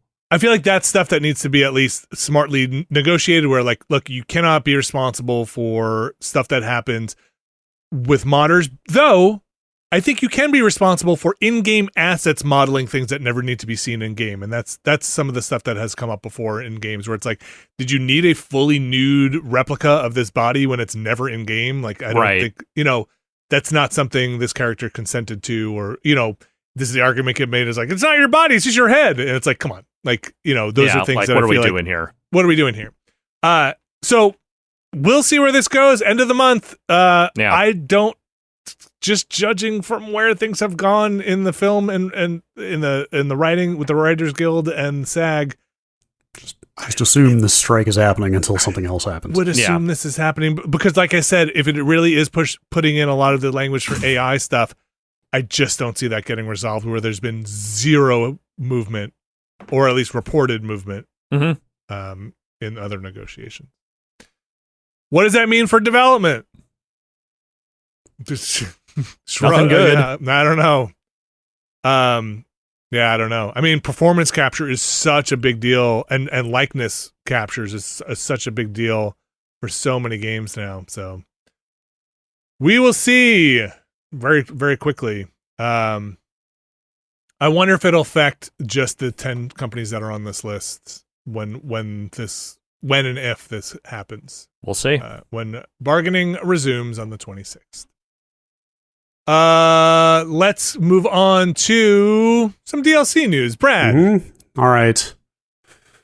Of these two games, Final Fantasy 16 and Zelda Tears of the Kingdom, which one do you think is getting 2 paid DLC add-ons, and which one do you think is getting 0? So, should I admit that I cheated and read ahead already? Sure. If I had not read this story. Okay, if you had not read the story, would you be surprised at the results? Yes. Maybe a little bit, yes, actually. I would split the difference and say 1-1. I'm kind of with you. Although, okay, Zelda's the one that's not getting any DLC. Yeah. Tears of the Kingdom is getting nothing. They're done with that it's shit. Done. You get it's nothing. Done. Over. They have put all the fun they can put into that game. I mean, I am surprised to the extent that they probably could have made quite a bit of money on DLC for it, but also I was kind of surprised that the first one got DLC at all, because DLC just still feels like a kind of un-Nintendo-like thing to do. Even though they are definitely doing it more often than not, at least with expansion pack type stuff. Yeah, they are. The Mario Kart stuff. Animal Crossing is still the big one to me, where it was like, oh my god, you should have been pumping out DLC for this thing, and you did nothing. They biffed that one. But anyway, people seem to like the Breath of the Wild DLC pretty well. Yeah, it's got a motorcycle in it. It was like a lot of. Yeah, I don't think it was anything too. It didn't like expand on the story of the. Yeah, I mean, like the second quest stuff, kind of whatever, but the extra stuff to get and the funsy stuff.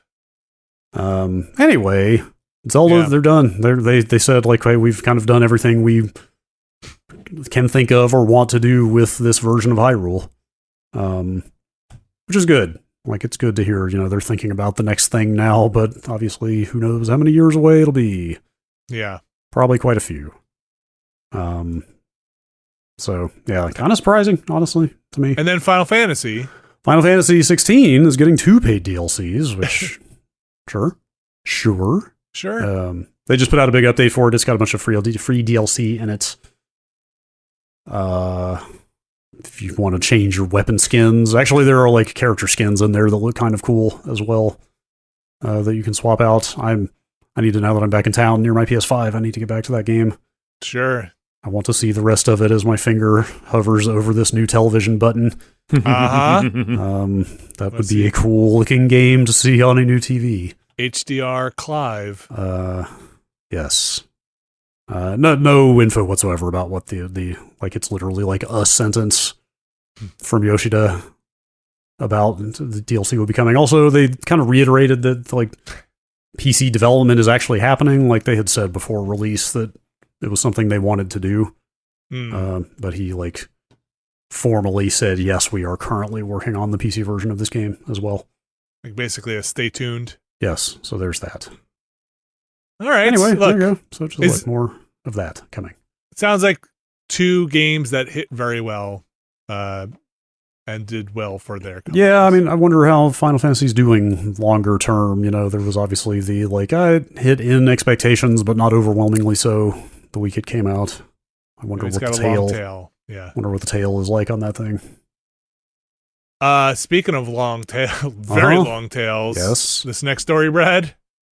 Yeah, I guess we can just run through this real quick. It's kind of nuts and bolts, but CD Projekt put out a little infographic about what exactly is free and what is in the paid expansion in Cyberpunk. For Cyberpunk, yeah. Here in 3 weeks. Should I just read it? Yeah, you can read it like, quickly. The free features are mostly the new skill trees, you know, the like all the new AI stuff, like new police and vehicle combat and better UI and like better changes to the itemization around looting and crafting and all that stuff. Like it's kind of more of the nuts and bolts mechanics stuff is going out free to everybody. Mm-hmm. This is like the least surprising thing in the world. It's like all the new content is part of the paid expansion. So Dogtown, the new actual district of the city, the new quests that go along with that. I guess the one notable thing there is the relic skill tree. That's the new thing that is exclusive to the paid expansion. So they've reworked all the existing skill stuff, but it sounds like I'm not super familiar. I think they talked about the relic skills I don't know during that Gamescom it. stream. They talked about it a little bit, but I don't remember what those were exactly. But anyway, like that's the stuff that's going to be part of this paid expansion. So it seems like most of the gameplay relevant stuff that's not like story content will be in that free upgrade. So you get vehicle combat, but you get vehicle missions. Yes, also vehicle missile launchers will be a paid feature. It's a paid feature. You want missile launchers on your vehicle, you got to pay. But you will have combat in the free upgrade. But if you want that missile launcher, yes, you got to pony up. Yes, and increased level cap in the paid. Yeah, new level cap, like a bunch of new weapons and cars and clothing and stuff in the paid expansion. I like probably worth it to get that expansion if you're serious about Cyberpunk. I mean, we'll see how it actually is when it comes out, but you know. And according to this infographic, and much more at the very bottom. Mm-hmm. So I don't know what else they got going on there. I'm kind of surprisingly excited to see how that. Me too. Yes, me too. Especially with that being the most elaborate ray tracing mode out on any game now, and to get all this new content for it, it's like actually worth playing through. Like that is kind of exciting to be. It's a nice thing to see for maybe a second wave or second breath of life into that thing, which I was very excited for. Kind of fell off pretty quickly, and sounds like all the reason in the world to go back to it now. Yes, I'd say what you will. I mean, there's plenty to say about the way that game launched, but they certainly support their products. And speaking of a second life or the next thing, our Mario ambassador has something to say. I'm just going to read this quote from Charles Martinet from GalaxyCon Austin. I am now a Mario ambassador. I don't know what that is yet. I'm not retired, as it were, but I am an ambassador. As we step forward into the future, we'll all learn exactly what that is.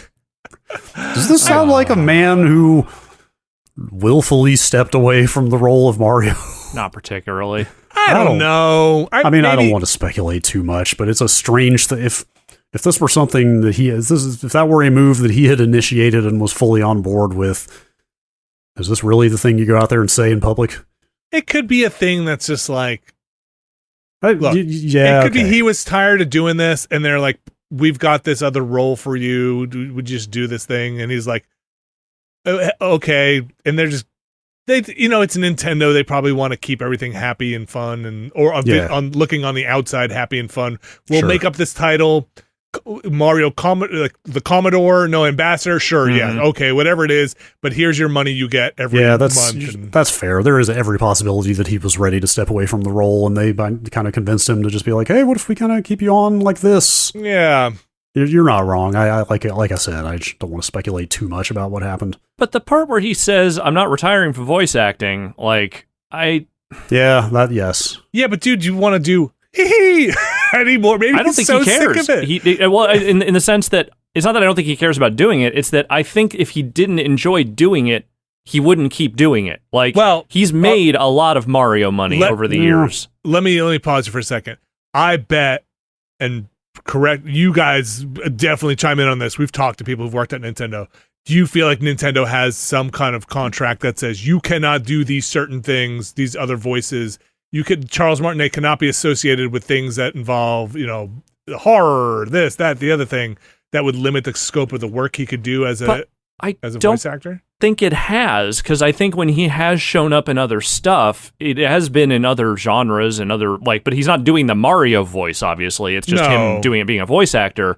I don't think he's kept from doing other specific... I mean, I think the only thing he can't do is probably go be in other mascot platformers. Like that, yes, I would say, yes, you can't go be in the new Sonic the Hedgehog game when that was a problem. These days, maybe that's not as much of an issue, but...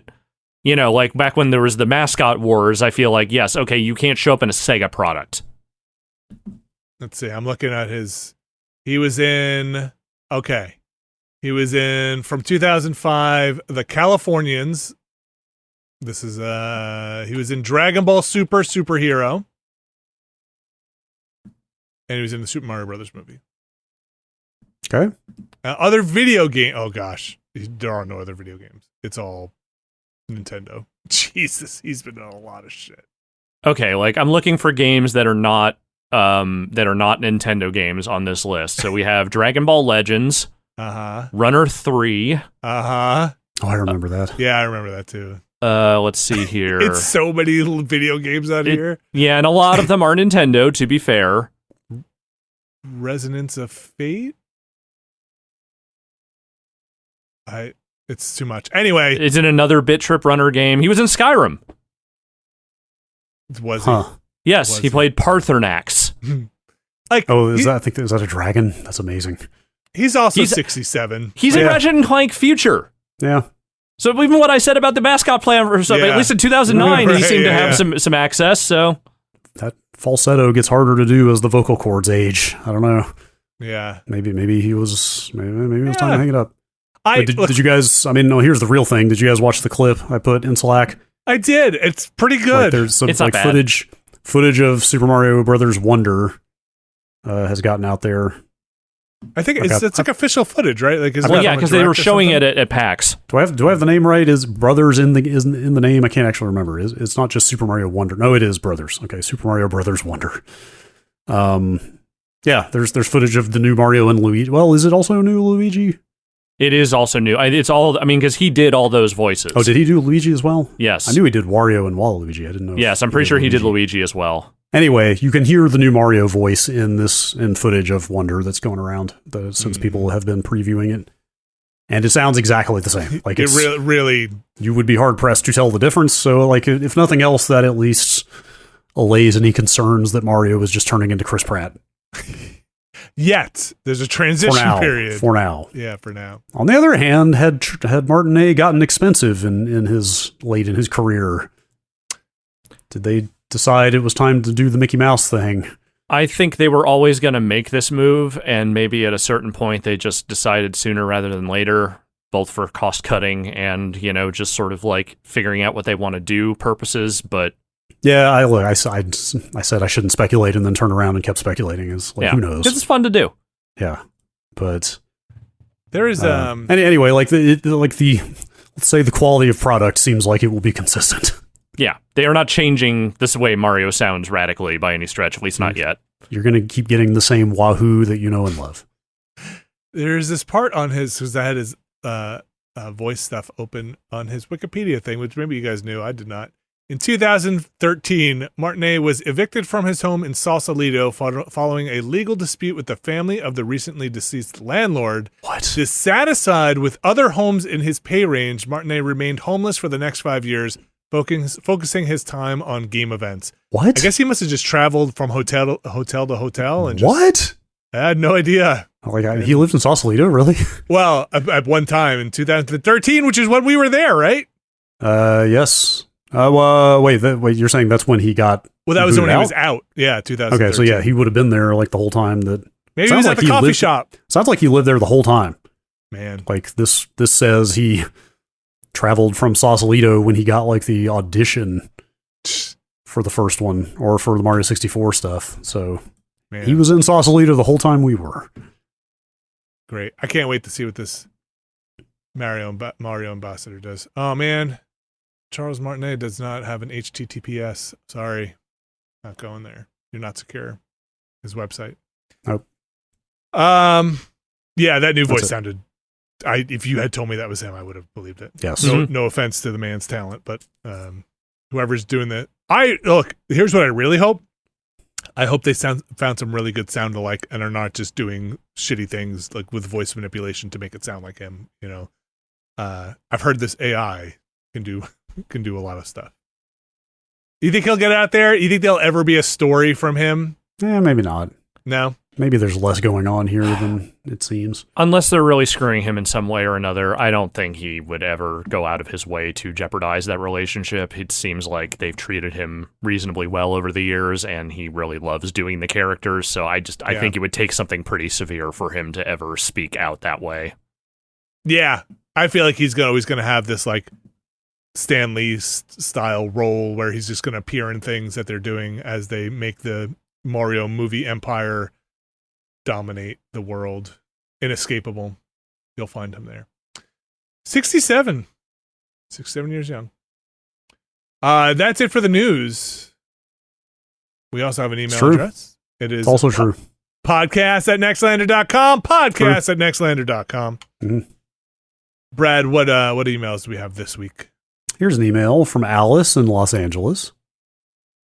I was thinking about how wild it was that the first Mass Effect launched with an entire universe of diverse aliens, each with their own communication, mannerisms, and cultures.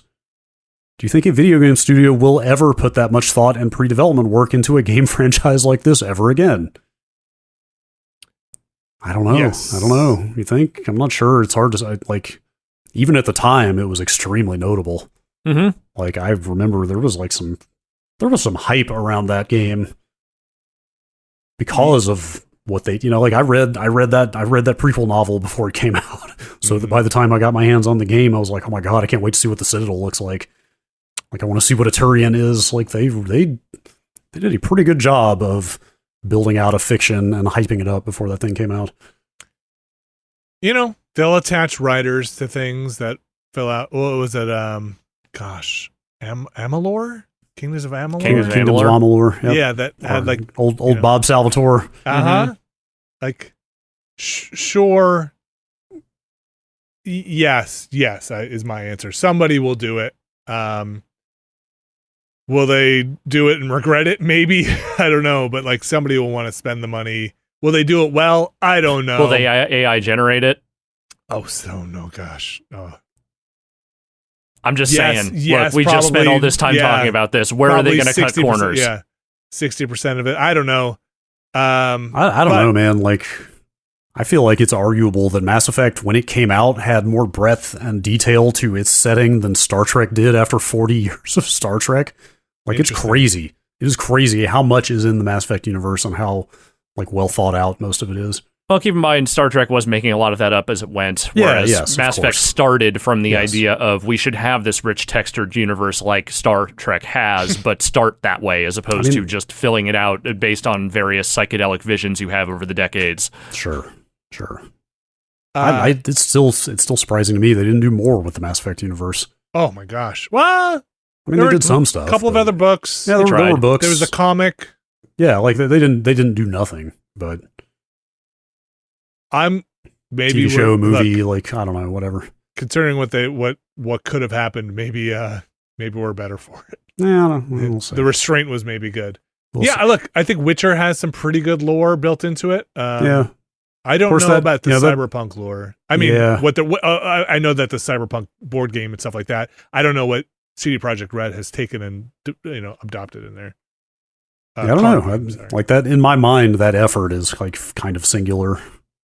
So it's of an older age for sure. It's of a age when games would come with a giant manual and you would go through. Even StarCraft had like fairly decent lore for their characters. Yeah, like honestly, now that you mention it, we've said it before, Mass Effect is like 2 steps removed from the Infinity Engine era, right? Right. Like it. Yes. Yeah, like KOTOR, the glue. Yeah, like it's a third-person shooter, but it's descended straight from and made by the people who made those overhead D&D games that are beloved and had so much lore attached to them.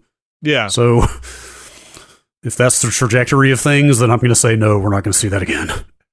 Also possible. Like if it's not an existing universe that they can license, are they going to whole cloth it? Hey, look, maybe. Now and, that like they had the Star Wars license for their last game and no longer had that, so also there was probably just some drive and impetus to come up with their own thing, right? That they owned, and not rely on licensees or licensors anymore. But there's stuff that's out of my knowledge range that I don't know about. I don't know how. It seems like it's a fairly deep lore on the Divinity games. Like, I don't know what like Path of Exile is like. I don't really know.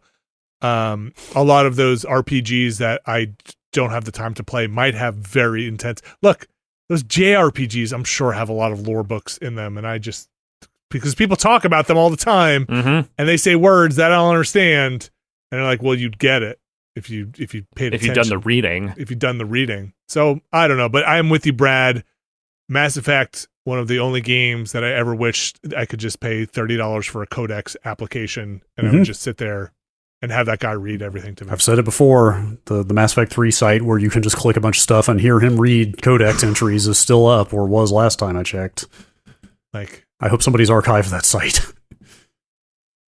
Worst thing that happened to that universe was Andromeda, where everything that was distinct got mushed into one thing that came from the Milky Way, right? And then they all had to fight against a new thing. And then what they came up with to fill out that new galaxy was pretty bland. Pretty bland. All right, Brad, you got another email. So my answer is yes, but just because time feels long. Sure. Another email? This email comes from the Board of Questions. Okay, I'll put on my super serious answering face. If you're inside Bumblebee, but he's letting you drive, are you controlling a mecha? No. Oh, wait, I asked this question. Did you? I think you did. When he transforms, but now we're talking about when he's a car. Yeah, I mean, they don't specify. The board does not specify here, but because remember we talked about headmasters, and you were like, wait, there are people inside the headmasters? Right. Drive kind of implies car form. Uh-huh. I'm going to say no because there's no legs, right? You know why I remember having this conversation? I do because remember. I'm going to give you the exact same answer that I gave the last time we talked about this. He is not piloting a mecha because at no point is there piloting. Because again, Transformers can drive themselves. They don't need the people to drive them. Fair. This is pregnancy. Okay. Did you say that last time? Yes. Okay. That is more akin to pregnancy than it is piloting a mecha, because you are you are just a human fetus being carried by a giant robot vessel. Okay. And then you're birthed. Yeah, and then they spit you out, into the harsh, cruel world. At least with Bumblebee, though, it's outside the driver's side door. It's as opposed to birth.